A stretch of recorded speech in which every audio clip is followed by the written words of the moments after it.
O presidente do Consello. O meu pai traballou moitos anos na Coruña. A familia del viña sendo dunha aldea ao lado de Sarria, uns 40 km a suleste de Lugo, mas el foi logo ca súa mãe e irmãos cando o meu avó Ramiro, que exerceu varios anos en Sada, pois era médico de varias aldeas da redondeza das mariñas de ría desa poboación. Do meu avó Ramiro lembrame moitas cousas, pois eu adoitaba ir candel ás aldeas onde moitos dos seus doentes mariñaus xa me coñecían e me chamaban o doutor pequeno, pois eu costumaba axudalo a carregar material sanitario que levaba na súa mala de médico. E eu gostaba moito de falar con el polo camiño, pois aínda que vivía connosco na Coruña, íamos no eléctrico até Sada, e despois íamos de automóvel polas aldeas á procura dos doentes. Houve un día que lle encontrei un vello xornal nunha mala, onde na primeira páxina aparecía a fotografía dun tipo que xa daquela me era familiar, e preguntei por el ao meu avó: "Quen é ese home do xornal, o da barba?" "Ai, fillo, sempre me chamaba así antes que polo nome. Xa mandache na mala.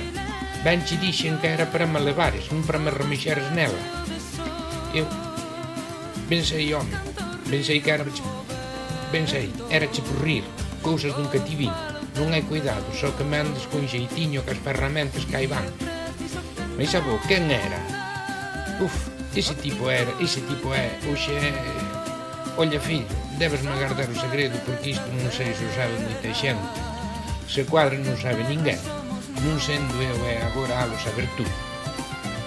Chamábame a atención o meu avó, sempre a usar o tú, o seu pronome tú, da súa fala natal, cando falar cos doentes, aos que por tal trataba, mormente meniños ou rapaces, sempre empregaba o ti, pronome habitual por aquelas bandas coruñesas, non sendo os descoñecidos, que o meu avó era home ben educado e non descuidaba a cortesía do vostede, ou aínda, para os máis vellos ou ancianos, o tratamento por vós, que aínda era frecuente nesas zonas de Galiza até ben pouco, e que mesmo lle prodigaban el os máis vellos daquelas bisbarras, alén do máis frecuente de señor doutor. Eu non llo digo a ninguén, xuro-llo, dixen eu estendéndolle as mãos para non ser apañado de mentira ou falsificación de xuramento. Cando eu morrer e estiver xa ben baixo da terra, podes escrever un libro con este conto. E logo iso que mas contar é verdade ou non? Fillo, E ficou serio a pensar, en cuanto detiña o carro a beira da estrada, como se o esforzo de lembrar aquela historia fose distraer de súa condución. E continuou: "Espera, no eléctrico á volta, iche contar polo miúdo. Agora é tarde e temos aínda que visitar unha muller toda mirradiña, que ela xulga que de tristura porque lle marchou o home. Mas é pola deficiente alimentación, ten de ter mar de 4 fillos e tirou da boca para lle alugar a eles." Meu avó sabía unha chea de cantigas que lle ensinaban as xentes das aldeas cando comidaban algún viño, que el xa na casa apuntaba nun caderniño que me non deixaba tocar nel. Tiña bon ouvido para a música. É unha memoria prodigiosa, mas nunca chegou a aprender nin o solfeixo nin a tocar nin algún instrumento. Non tiña tempo, dicía el.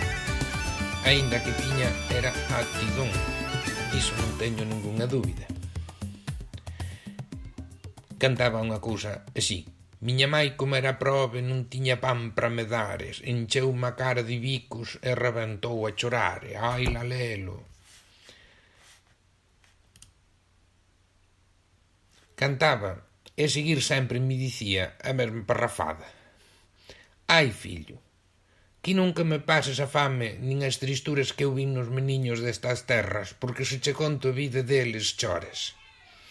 Anos depois, cando aínda había eléctrico na Coruña e eu ia co meu pai, reviví aqueles días de brau en que acompañaba o meu avó na súa vida de doutor.